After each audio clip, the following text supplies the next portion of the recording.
فاز المتقون. قال الله سبحانه وتعالى: يا أيها الذين آمنوا اتقوا الله حق تقاته ولا تموتن إلا وأنتم مسلمون. Muslimin yang dirahmati Allah sekalian, marilah kita tingkatkan keimanan dan ketakwaan kehadrat Allah Subhanahu wa taala dengan kita bersungguh-sungguh melaksanakan segala suruhan-suruhan Allah dan menjauhi segala larangannya, supaya kita memperolehi keredaan dan keberkatan hidup dan di dunia dan juga di akhirat. Para hadirin yang dirahmati oleh Allah Subhanahu wa taala, marilah kita memberikan tumpuan yang sepenuhnya pada khutbah yang akan disampaikan yang bertajuk ibadah korban, simbol ketaatan kepada Allah. Marilah sama-sama kita memberikan tumpuan sepenuhnya dengan meninggalkan atau dua perkara-perkara, aktiviti-aktiviti yang boleh membatalkan pahala Jumaat kita. Para jemaah sekalian, ibadah korban yang disebut sebagai udhiyah ialah penyembelihan haiwan ternakan, adalah untuk mendampingkan diri itu kepada Allah Subhanahu wa taala. Ia dilakukan bermula pada 10 Zulhijjah hingga sebelum masuk matahari pada 13 Zulhijjah. Ibadah korban berperanan sebagai platform bagi seseorang untuk menzahirkan kesyukurannya kehadrat Allah di atas segala nikmat yang dilimpahkan oleh Allah kepadanya. Bahkan ia juga merupakan sebahagian daripada syiar Islam dan sebagai tanda ketakwaan hati dan kehambaan orang-orang yang beriman kepada Allah. Allah Subhanahu wa taala telah berfirman dalam surah Al-Hajj ayat yang ke-32 yang telah dibacakan di awal khutbah tadi, yang bermaksud, demikianlah ajaran Allah, dan sesiapa yang menghormati syiar-syiar agama Allah, maka dialah orang yang bertakwa, kerana sesungguhnya perbuatan itu adalah salah satu kesan dari sifat-sifat takwa hati orang mukmin. Keutamaan ibadah korban adalah berdasarkan beberapa hadis, antaranya daripada Sayyidatuna Aisyah radhiyallahu anha bahawa Rasulullah sallallahu alaihi wasallam bersabda, "Ma 'amila adamiyyun min 'amalin yawm an-nahr ahabba ila Allah min ihraq dami." Yang bermaksud, tidak ada amalan yang dilakukan oleh anak Adam pada hari raya korban yang lebih disukai oleh Allah Subhanahu wa taala melainkan menumpahkan darah, iaitu menyembelih binatang korban. Dipahami daripada hadis ini bahawa amalan menginfakkan harta untuk melaksanakan ibadah korban adalah suatu amalan yang sangat-sangat dituntut. Muslimin yang dirahmati oleh Allah, pensyariatan ibadah korban terdapat di dalam surah, di dalam Al-Quran dan As-Sunnah, seperti firman Allah di dalam surah Al-Kawthar ayat 1 hingga 3. Bismillahirrahmanirrahim. Inna a'tainaka al-kawthar fasalli li rabbika wanhar inna syani'aka huwal abtar. Yang bermaksud, sesungguhnya kami telah mengurniakan kepadamu wahai Muhammad kebaikan yang begitu banyak di dunia dan juga di akhirat. Oleh itu, kerjakanlah sembahyang kerana Tuhanmu semata-mata, dan sembelihlah korban sebagai bersyukur. Sesungguhnya orang yang bencikan engkau ialah yang terputus dari mendapat sebarang perkara yang diingininya. Para hadirin yang dirahmati oleh Allah, titisan darah korban yang pertama merupakan pengampunan bagi dosa-dosa yang telah dilakukan dahulu. Imran bin Husain radhiyallahu anhu meriwayatkan bahawa Rasulullah sallallahu alaihi wasallam bersabda kepada Fatimah radhiyallahu anha yang bermaksud, "Wahai Fatimah, pergilah ke tempat penyembelihan korbanmu dan saksikanlah dia, sesungguhnya titisan darahnya yang pertama itu merupakan pengampunan bagimu di atas dosa-dosamu yang telah lalu. Demikian juga bagi setiap helai rambut dan setiap bulu-bulu binatang yang dikorbankan pasti ada kebajikannya. Darah korban yang tumpah ke bumi akan mengambil tempat yang mulia di sisi Allah Subhanahu wa taala. Sayyidatina Aisyah radhiyallahu anha meriwayatkan bahawa Rasulullah sallallahu alaihi wasallam bersabda, "Innaha lata'ti yawmal qiyamati biquruniha wa ash'ariha wa adlafiha wa inna ad-dama la yaqa'u min Allah bimakan qabla an yaqa'a min al-ard fatibu biha nafsa."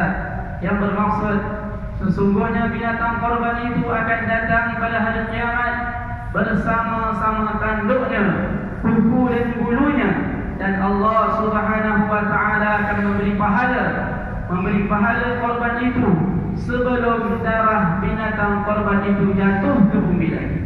Oleh itu para hadirin, oleh itu elokkanlah korban kamu.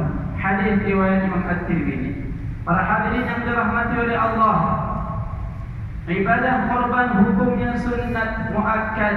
Walau bagaimanapun hukumnya akan bertukar menjadi wajib jika seseorang itu berniat sebagai nazar. Hadis daripada Sayyidatuna Aisyah radhiyallahu anha bahawa Rasulullah sallallahu alaihi wasallam bersabda, "Man nazara an yuti'a Allah falyuti'hu." Siapa yang bernazar untuk melakukan ketaatan kepada Allah, maka hendaklah dia mentaatinya. Muslimin yang berbahagia, sebagaimana dimaklumkan, penyembelihan binatang korban ini hanya akan datang setahun sekali. Oleh itu, jika kita berkemampuan, janganlah kita melepaskan peluang keemasan ini demi mengharapkan ganjaran dan keredaan Allah Subhanahu wa taala semata-mata. Marilah kita semarakkan syiar Islam ini selagi hayat di kandung badan. Marilah kita jadikan Aidul Adha kita pada tahun ini lebih meriah dengan kita menginfakkan sebahagian harta yang telah dianugerahkan oleh Allah Subhanahu wa taala kepada kita. Muslimin yang dirahmati Allah, marilah sama-sama kita melihat amalan korban dapat mengekalkan ingatan kita kepada sejarah 3 orang manusia, yaitu Nabi Ibrahim alaihissalam sebagai seorang ayah, Hajar alaihissalam sebagai seorang ibu, dan Nabi Ismail alaihissalam sebagai seorang anak. Nabi Ibrahim alaihissalam telah diperintahkan oleh Allah Subhanahu wa taala untuk menyembelih anaknya Nabi Ismail alaihissalam. Begitulah Allah Subhanahu wa taala memberi pahala sebagai balasan kepada orang-orang yang berbuat kebaikan disebabkan mentaati Allah Subhanahu wa taala. Bukan sekadar pahala, tetapi Allah Subhanahu wa taala telah menggantikan segala kesusahan dan pengorbanan Ibrahim alaihissalam dengan Allah melepaskan dari kesusahan dan kedukaan dengan dikurniakan zibhin azim, yaitu seekor binatang sembelihan yang besar. Sebagaimana dalam surah As-Saffat, Allah Subhanahu wa taala berfirman, "Qad saddaqata ru'ya inna kadzalika najzil muhsinin inna hadza lahuwal bala'ul mubin wa fadainahu bidzibhin 'azim." Yang bermaksud, wahai Ibrahim, engkau telah menyempurnakan maksud mimpi yang engkau lihat itu. Demikianlah sebenarnya kami membalas orang-orang yang berusaha mengerjakan kebaikan. Sesungguhnya perintah ini adalah satu ujian yang nyata, dan kami telah tebus anaknya itu dengan seekor binatang sembelihan yang besar. Kita lihat kepatuhan Nabi Ibrahim alaihissalam untuk menyembelih satu-satu putranya yang dikasihi itu, kerana memaparkan kekuatan iman dan keteguhan mental Nabi Ibrahim alaihi salam yang begitu kuat. Pengorbanan yang ditunjukkan oleh Nabi Ibrahim alaihi salam ini hendaklah diterapkan dalam semua tindak tanduk kita ke arah membina ummah wibawa muslimin yang dirahmati oleh Allah. Ibadah korban turut membawa elemen kesatuan ummah, bermula dari unsur perkongsian binatang sembelihan dengan pembahagian tertentu, bergotong royong melaksanakan ibadah korban, lalu mengagihkannya kepada fakir miskin, saudara mara, sahabat handai dan jiran tetangga.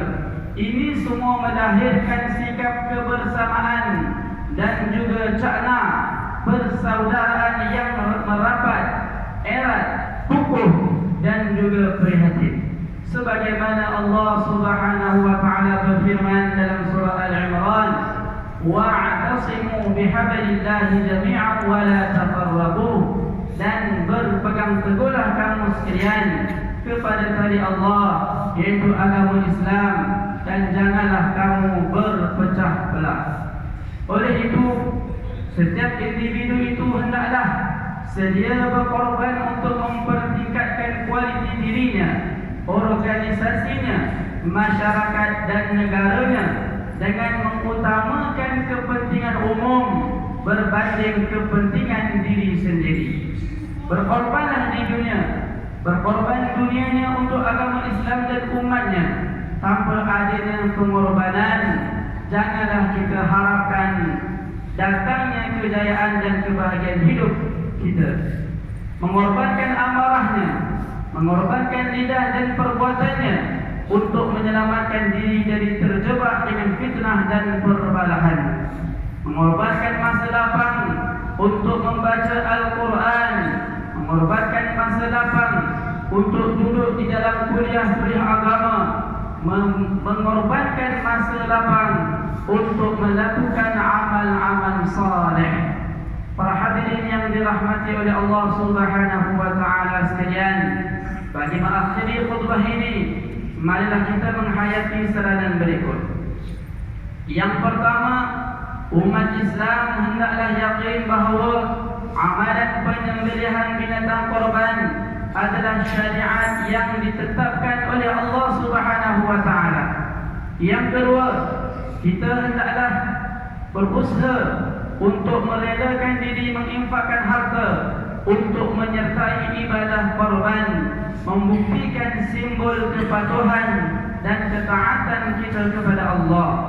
Yang ketiga, umat Islam hendaklah menjadikan falsafah dan inti ibadah korban sebagai pendorong kepada kesatuan ummah untuk negara yang lebih sejahtera, aman dan makmur. Yang keempat, umat Islam hendaklah sentiasa berkorban, sentiasa bermujahadah untuk menyelamatkan dirinya, ahli keluarganya, seterusnya seluruh umat manusia yang lain daripada kemurkaan Allah Subhanahu wa taala dan juga daripada azab api neraka. A'udzu billahi minasyaitonir rajim.